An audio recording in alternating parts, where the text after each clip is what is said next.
Bonjour, l'objet de cette vidéo est de vous montrer la différence entre le résultat comptable et le résultat fiscal, mais également de savoir comment déterminer la base imposable. Alors là, deux points essentiels seront traités: le passage du résultat comptable au résultat fiscal, les produits imposables et les charges fiscalement déductibles. De manière générale, pour comprendre, la base imposable est obtenue en suivant le schéma ci-après. Résultat comptable plus les réintégrations moins les déductions donne le résultat fiscal brut. Le résultat fiscal brut est égal au résultat comptable plus les réintégrations moins les déductions. Je m'explique. Le résultat comptable, c'est les produits comptabilisés moins les charges comptabilisées. Les déductions sont les produits non imposables au cours de l'exercice. Et les réintégrations sont principalement les charges non déductibles. Une fois nous avons obtenu le résultat fiscal brut, on doit calculer le résultat fiscal net, ou bien la base imposable. Et le résultat fiscal net est égal au bénéfice fiscal brut moins les déficits reportables. Ici, il est essentiel de souligner un petit peu le rôle de la comptabilité.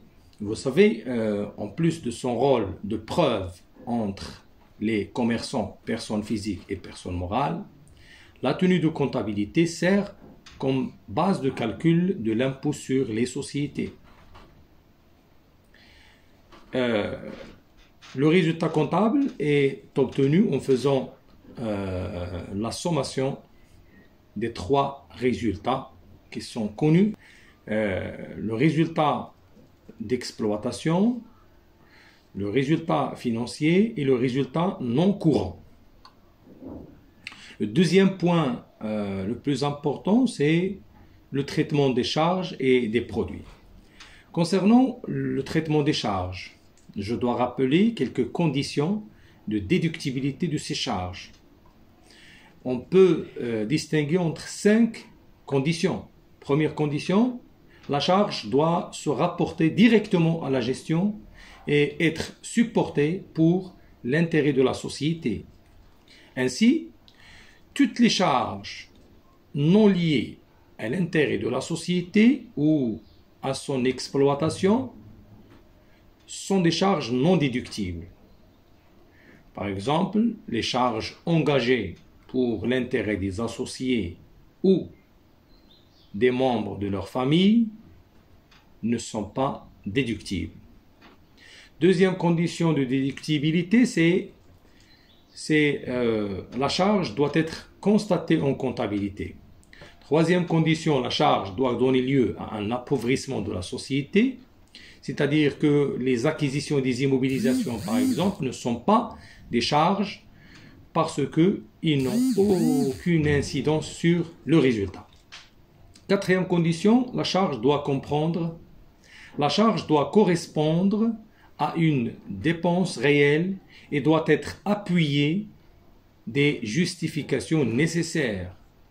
C'est-à-dire que toute charge non justifiée est considérée comme non déductible. Cinquième condition, la charge doit être liée à l'exercice dans lequel elle a été engagée ou supportée. Bien. Maintenant, on doit souligner que le fait de lister toutes les charges déductibles n'est pas une chose aisée. C'est pour cela qu'on est obligé de voir les charges qui ne sont pas déductibles et qui sont à réintégrer au résultat comptable pour qu'on puisse aboutir au résultat fiscal. Voilà, je citerai une dizaine. D'abord, parmi les charges non déductibles, il y a la remise totale ou partielle d'une dette, Cette remise constitue pour la société qu'elle accorde une libéralité non déductible. Les charges non justifiées même s'ils rentrent dans l'exploitation de la société. Les dépenses supportées dans le seul intérêt personnel des associés. Les loyers payés d'avance. La prime d'assurance vie versée au profit du personnel dirigeant de l'entreprise, c'est-à-dire au profit du chef d'entreprise, au profit du gérant, du directeur général et j'en passe. Il y a aussi parmi les charges non déductibles les rémunérations distribuées à un non-salarié, c'est-à-dire un associé par exemple. Ces rémunérations ne sont pas déductibles parce que ne sont pas considérées comme des charges. Par contre, les rémunérations distribuées aux salariés sont des charges déductibles.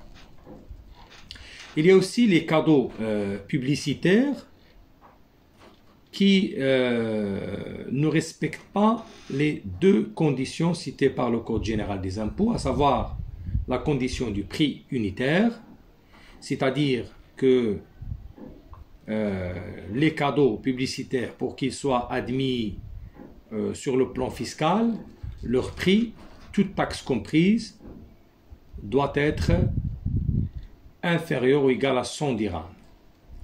Et la deuxième condition, les cadeaux, pour qu'ils soient déductibles, doivent porter le nom de la société, le sigle ou la marque des produits commercialisés par la dite société.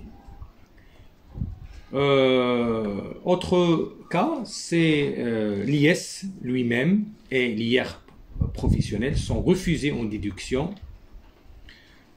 Pourquoi? Parce que l'IR, il est en principe à la charge des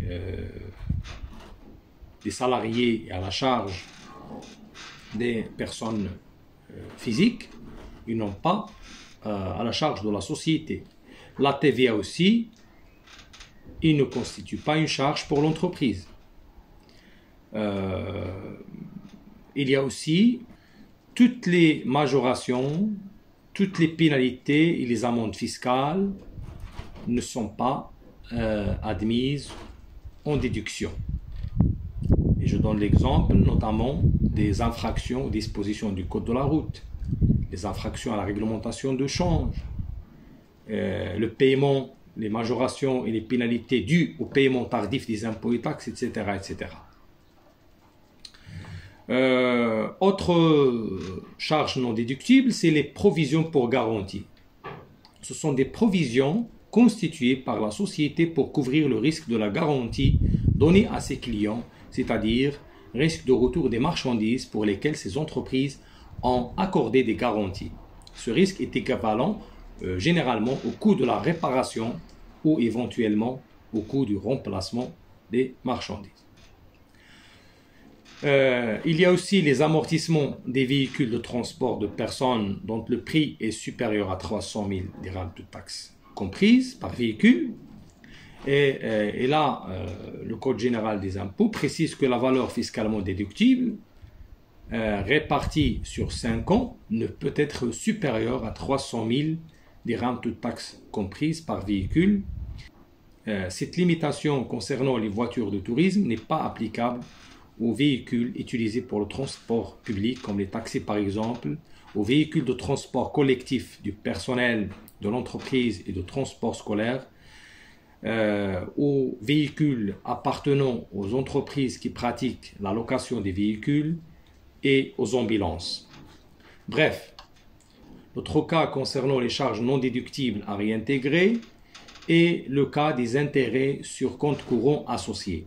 Les intérêts dus aux associés en raison des avances qu'ils ont mis à la disposition de leur société sont déductibles, mais sous une condition et une double limite fiscale. La condition de déduction est représentée par la libération intégrale du capital social, faute de quoi tout le montant de l'intérêt dû est réintégré. La double limite, c'est d'abord le taux d'intérêt ne doit pas dépasser le taux réglementaire décrété pour l'année en cours, et la deuxième limite, le montant des avances ne doit pas dépasser le montant du capital social. Ça, c'est pour les intérêts sur compte courant d'associés. Il y a également le cas des dépenses excédant 5 000 dirhams. Et vous savez que les dépenses afférentes aux charges pour lesquelles le montant facturé dépasse 5 000 dirhams, toutes taxes comprises, et dont le montant payé n'était pas justifié par chèque barré non endossable, virement bancaire, moyen électronique ou effet de commerce, le montant facturé dépassant 5 000 dirhams est un montant à réintégrer. À réintégrer, ça c'est pour la limite journalière par jour. Il y a aussi une deuxième limite, c'est 50 000 dirhams, toutes taxes comprises par mois. Voilà. Également, parmi les charges non déductibles, il y a les dons en argent ou en nature octroyés aux établissements ou associations non reconnues d'utilité publique. Ça, c'est pour le traitement des charges. Pour les produits, ou bien ce qu'on appelle les déductions fiscales, il y a au moins 3 déductions principales. Il y a les profits non imposables au cours de l'exercice N et qui seront imposés plus tard, c'est-à-dire lors de l'exercice suivant. Il y a les dividendes qui ont déjà été imposés chez la société mère à l'étranger. Ces produits-là sont compris dans les produits financiers de la filiale installée au Maroc, mais ils subissent un abattement de 100% au niveau du résultat fiscal. Et il y a les produits exonérés d'impôts, comme par exemple les ventes à l'export. Voilà pour les déductions fiscales. Donc nous avons parlé des charges non déductibles, des produits non imposables.